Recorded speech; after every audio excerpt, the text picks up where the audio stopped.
Gitu ya Mas ya. Ini adalah potret marketing di masa lalu. Dan ada benarnya ini. Karena itu mari kita lihat, kalau urusannya marketing ini melekat bagaimana caramu sebagai organisme individu yang insya Allah nanti juara sebagai penjual properti, maka ya mari kita mulai satu persatu memahami apa itu persepsi, sikap, motif, keyakinan, skill. Saya sering mengatakan, Pak, di KPP ini kita tidak perlu orang yang punya skill, kita tidak perlu orang yang punya pengetahuan, kita tidak perlu orang yang punya uang. Yang kita butuhkan adalah orang yang punya sikil, punya kaki, mau melangkah, mau ikhtiar. Mereka yang punya uang, apalagi kalau dia tidak banyak uangnya, cenderung kemelindi. Mereka punya pengetahuan, cenderung sulit mengosongkan gelas. Mereka yang punya skill cenderung tidak terkendali karena naluri eksperimennya tinggi. Grup ini berpeluang justru ketika dia kosong, justru ketika dia bisa menyerap sesuatu yang lebih teknis, lebih segar, lebih baru dari beberapa. Nah, kalau kita ngomong soal persepsi, berarti pemahaman terhadap satu produk yang diperoleh dari pengamatan indera atau informasi. Skill itu kira-kira begitu. Nah, kalau rumus marketing klasik hubungannya dengan keyakinan, skill, dan motif tadi, itu sebenarnya untuk mengetahui aspek psikis penjual, aspek produk, aspek media dan iklan, aspek daya beli, aspek motif membeli. Pada akhirnya kita akan bersentuhan. Kasarannya gini loh, psikis penjualnya bagus nih, puede nih, mindsetnya bagus nih, husnudon nih, penuh percaya diri, doanya mantap, riadonya oke. Ya, aspek psikisnya, ketika dia bekerja dia gembira, ketika dia masang iklan dengan optimisme, ketika dia layani konsumen memancar berbinar-binar misalnya. Tapi produknya jelek, terjual nggak? Produknya bagus, oke, sikapnya bagus, tapi masang iklannya di OLED cuma 1 atau paling banter 3. Peluangnya kecil, oke. Banyak sekali pasang iklan, gitu kan? Tapi kamu jual, ya, aspek daya belinya ini di pedalaman misalnya mana yang nggak terlalu ekstrim banget lah. Waju. Hah? Waju, gitu misalnya. Waju ya? Baju apa waju? Waju misalnya. Laku enggak? Tak laku. Kamu jual rumah seharga 1 miliar di Wonogiri gitu misalnya. Waduh. Ada nggak daya belinya? Waduh, nyaris. Menghina saya orang Wonogiri. Dari jauh nih.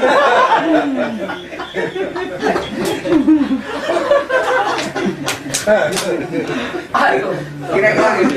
Susah kita jual 1 miliar di Wonogiri, susah. Aspek daya beli, oke? Di Makassar 1 miliar, produknya bagus, iklannya banyak di OLED, gitu kan? Tapi motif membeli orang nggak kamu kenali sehingga servismu keliru sesuai dengan tidak mendekatkan antara ekspektasi dengan servis, yang nggak terjadi transaksi lama. Marah dulu, saya nggak mau kalau dengan itu Pak, saya maunya dengan marketing asal aja, gitu. Motif membelinya dia untuk menaikkan gengsi sosialnya sebagai pemilik rumah ke-6 misalnya. Belum kamu ceritakan tentang KPR. Pak, kalau beli KPR itu saya kasih potongan khusus Pak. Ini Pak, tolong Pak diisi Pak formnya.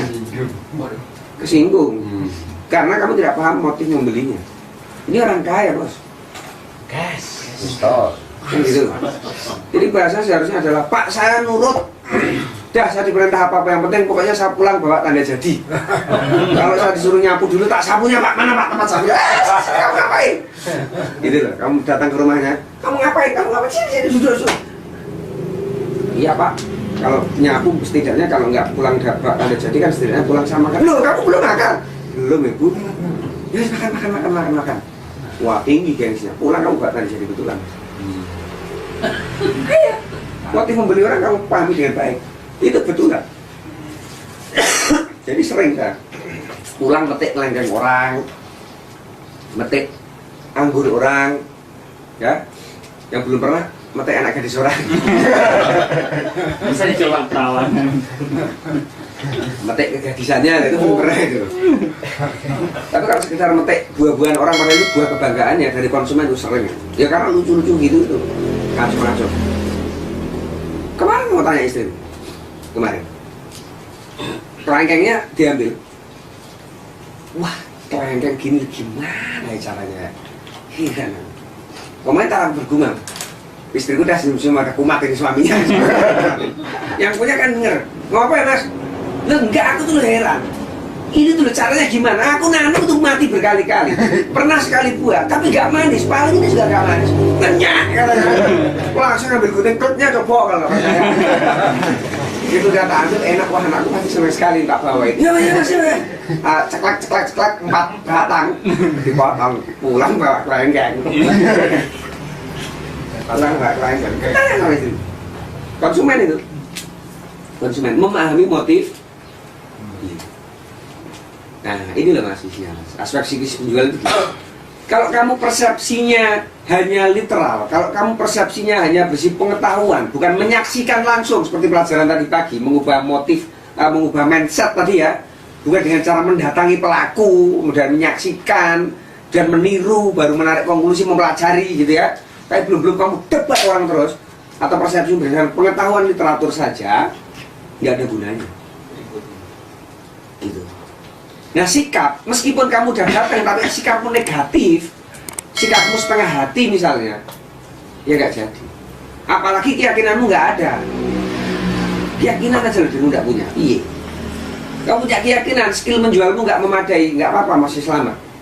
Contoh, skill bisa nyuper nggak? Bisa, yakin? Pak Rubiconmu bisa? Lah iya, otomatis dirimu nggak bisa jualan 10 miliar. Nah, misalnya kan beraninya kan itu Avanza yang cukup itu. Jadi contohnya gitu ya. Atau Avanza pun nggak bisa nyupir, naik motor misalnya. Yang nggak bisa nyupir tolong segera keluar ruangan ya. Atau ambil cyanida gitu juga boleh.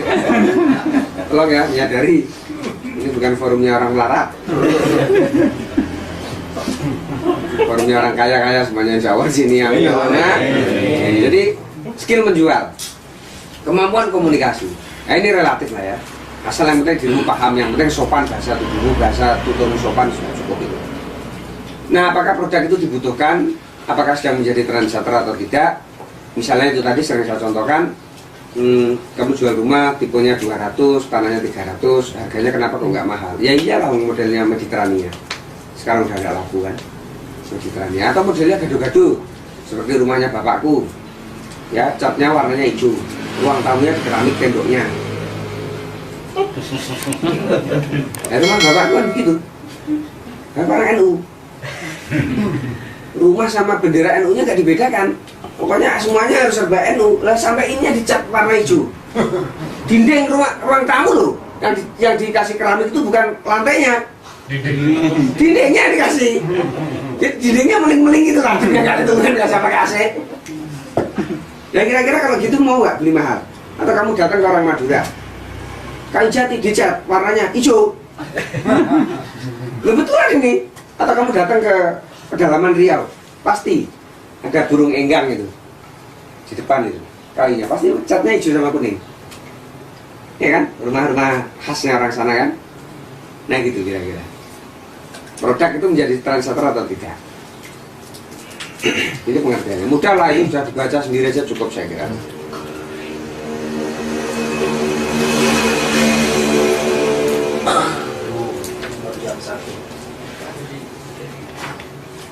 Orang mau punya rumah seharga 500 juta, nggak punya duit 500 juta, tapi dia punya 100. Terus tapi dia punya penghasilan 16 juta sebulan lewat gaji. Nah berarti arahkan ke KPR. Percuma kamu kasih produk yang siap bangun, yang nggak ada IMB-nya. Kecepatan menyiapkan apa yang dibutuhkan itu, karena daya belinya berjenjang. Misalnya KPR, daya belinya proyektif. Ya sudah, kalau begitu nggak usah ngomong produknya, yang penting kepastiannya saja. Pak, saya beli ya yang harga 2 miliar. Sebentar ya, bulan April akhir ini uang saya cair. Dari mana? Dapat warisan orang tua saya 10 miliar. Ya sudah, segera kunci dia. Segera kunci. Kasih tanda jadi, buatkan VPJB, bawa ke notaris kalau perlu. Setelah kamu pelajari, betul nggak orang tua yang tadi mau kasih warisan dari penjualan tanahnya di Jalan Solo? Oh ternyata betul, ya sudah, nggak usah kelamaan. Ngapain kamu nggak berani bertaruh? Sama. Ikat aja dia, corong dia sampai pada keputusan yang nggak bisa mundur. Maturun. Kalau perlu langsung kita jualkan warisannya. Oh sudah, itu sudah. Kalau itu lain lagi nanti. Ya, kalau belum dijual mau dijualkan lain lagi. Itu Daya namanya beli apa tuh Pak? Daya beli rekaan berjenjang proyektif apa lagi tadi? Aktual. Nih. Tapi kalau daya beli rekaan begini, makanya saya ngomong berkali-kali. Kamu minta ilmu apa? Orang Jakarta bilang mau anjing-anjingan, mau ilmu lempeng, kan gitu. Ini yang dibilang ilmu anjing-anjingan. Kita ini kan banyak. Dalam posisi kita 6 bulan ke depan, ditata dengan baik laporan keuanganmu, bisnismu bagus. Contoh ada yang broker, ada yang masang listrik, macam-macam. Intinya kan bagus toh, mutasi keuanganmu alamiah toh. Nggak ada yang dikorbankan siapapun, nggak ada niat nipu siapapun toh. Begitu misalnya 5 unit rumah bikin, sudah posisinya 5 bulan kok nggak kunjung laku, misal ya, bisa nggak kita bantu teman-teman sendiri yang beli, gitu kan? Jadi KPR, duitnya diperbankan untuk ngangsur selama 6 bulan. Nanti begitu rumahnya terbangun 6 bulan kemudian visitnya ada, kamu jual lagi, belum tentu nggak laku. Paham ya Pak ya? Jadi depan kita itu ada tanah kosong nih. Kita pasarin. Siapa ini? Budiman ini, nggak dikenal Budiman ini. Developer apa ini? Ada IMB-nya nggak gitu kan? Nggak laku-laku 6 bulan. Mabuk kan kita nggak laku-laku bayar tanahnya kan? Karena itu yang KPR teman-teman sendiri tidak beli rekaan. Sebetulnya kelihatan kayak laku tapi teman-teman sendiri yang beli Rekaan. Kalau Anda tanya kepada teman-teman kita senior-senior saya Chinese, apakah mereka melakukan hal seperti itu? Pertanyaannya, kapan mereka tidak melakukan hal seperti itu?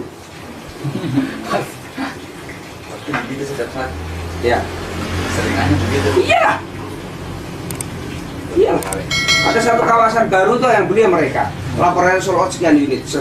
Orang berlomba-lomba ngecap. Ya begitu memang. Itu daya beli mereka. Gunanya komunitas itu di situ. Kalau mau rukun. Siap. Itu kita ngelola punya 5 proyek susah dijual, itu beli sendiri aja Pak teman-teman. Jangan ada transaksi betulan, suruh ngangsur betulan, mabuk nanti.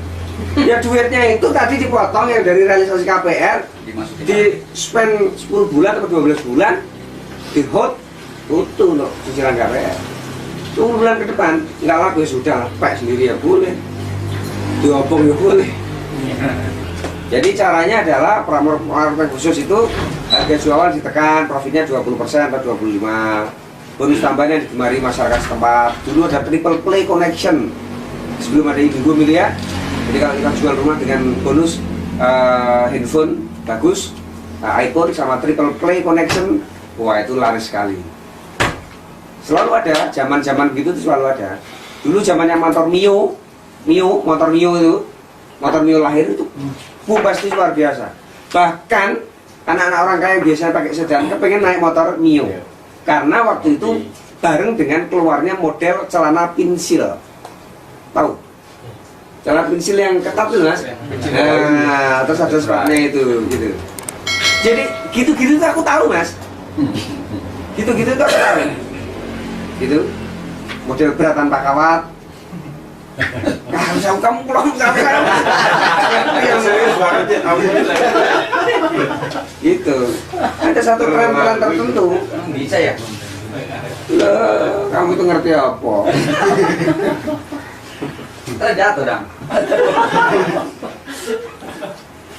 Bisa tahu banyak gimmick-gimmick marketing bisa kita berikan. Motor Mio itu dulu gimmick yang ampuh. iPhone itu dulu gimmick yang ampuh. Triple play connection itu gimmick yang ampuh. Ya.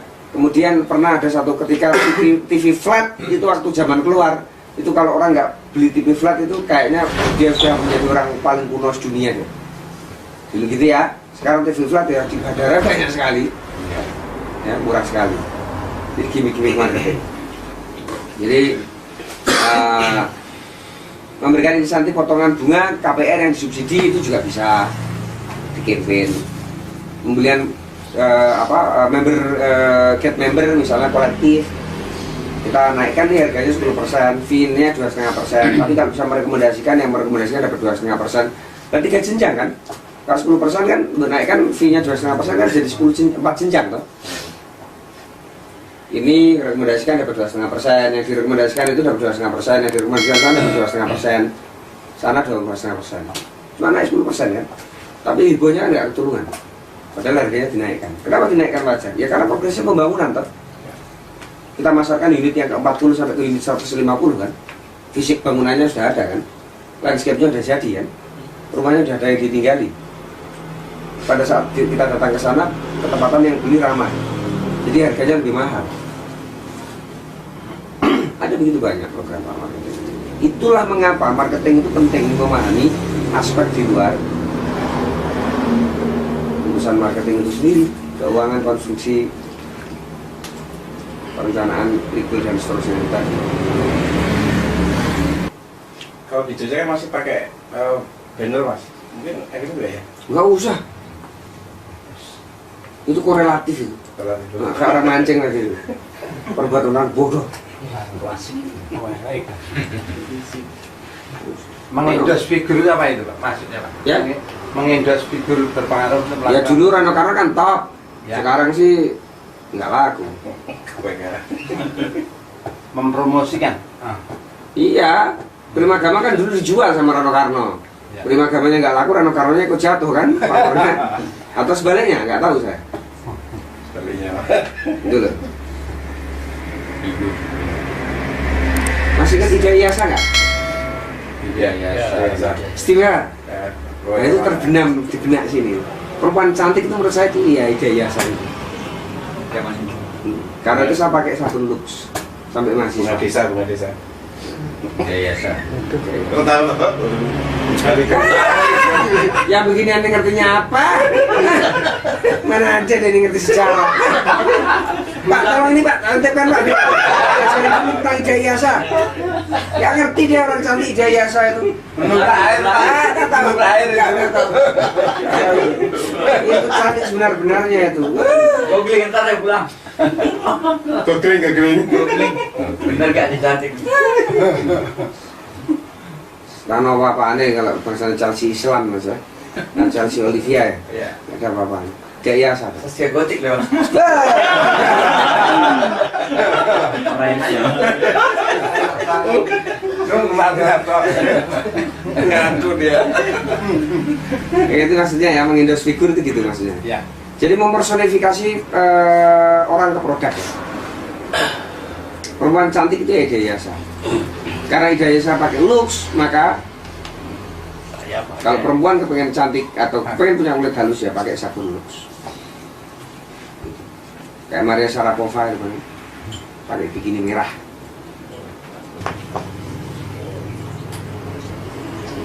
Ya saya kira ini gampang lah ini dipraktekkan saja nanti. Ini kan pelajaran simulasi ya. Ruangannya harus tenang, kita harus di ruangan yang tenang, adem, tempat duduknya nyaman, baru kita bisa simulasi. Ini saya kalau ngajar simulasikan Pak, 2 hari full. Simulasi ya, latihan praktek tapi simulasi. Dan praktek langsung di lapangan, di lapangan lebih baik. Kalau menurut Pak Akil, kira-kira pandangan teman-teman ini paling pas yang mana itu? Gak ada Pak. Cocoknya ondel-ondel. Apa sih?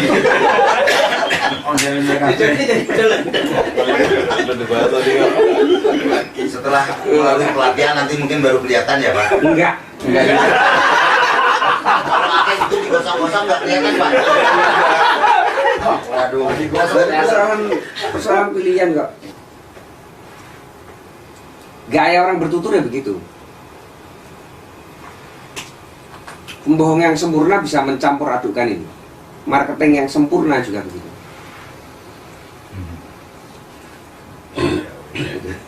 Teluk naga tau? Naga tahu. Di mana? Di Jakarta. Tahu? Ya di Ketani itu Pak. Iya. Hmm. Orang. Di Tangerang. Teluk naga. Coba gambarkan. Nggak begitu tahu Pak, cuma tahu posisinya. Ini kan tidak ditempeleng namanya. Jawab tahu terus dia tidak tahu, ini kurang ajar. Ini loh kamu lihat Mas, kalau kamu tidak tahu, kamu bisa ngomong tentang detailnya. Dekat apa? Gitu loh. Kalau tidak tahu, Teluk Naga itu salah satu sumber ini Pak, penghasil ikan paling banyak. Gitu. Oh kalau Teluk Naga itu dekat dengan Teluk Gong Pak. Teluk Gong di mana itu nggak tahu kita, itu soal perbandingan. Banyak Cina. Ya kan? Sebab begini Pak, dulu ada abrasi dengan kecepatan 500 km per jam. Karena itu menghantam daratan, beng, jadilah dia teluk. Nah itu Teluk Naga Pak. Nah itu sebab akibat. Wah kalau di Teluk Naga Pak, palungnya dalam banget. Muter-muter gitu hilang kita. Misalnya. Itu kita bisa bicara Teluk Naga dari dimensi karakter, dari satu rangkaian cerita. Oh Teluk Naga itu anu Pak, di Tangerang. Tangerang itu kan ngerti toh, masuk Banten kan, dulunya provinsi Jawa Barat toh. Nah setelah ada bla bla bla jadilah memisahkan provinsi. Berarti PAD-nya Teluk Naga itu disumbang dari sektor pelabuhan. Nah itu kamu cerita satu rangkaian. Pak, itu caranya Mas. Kalau kamu kesulitan ngomong tentang pikiran utama, tentang betapa cantiknya Teluk Naga itu di sore hari dengan matahari menjelang terbenam itu, duduk di situ sambil minum coklat panas, ditemani perempuan cantik dengan pisang goreng, gitu kan? Wah, terbayang kan? Nah itu pikiran utama namanya. Karena kita sedang bicara tentang betapa menyenangkannya Teluk Naga, itu objek kunjungan wisata. Teluk Naga Pak, Pak, karangnya itu agak aneh menurut saya, runcing dan itu beracun.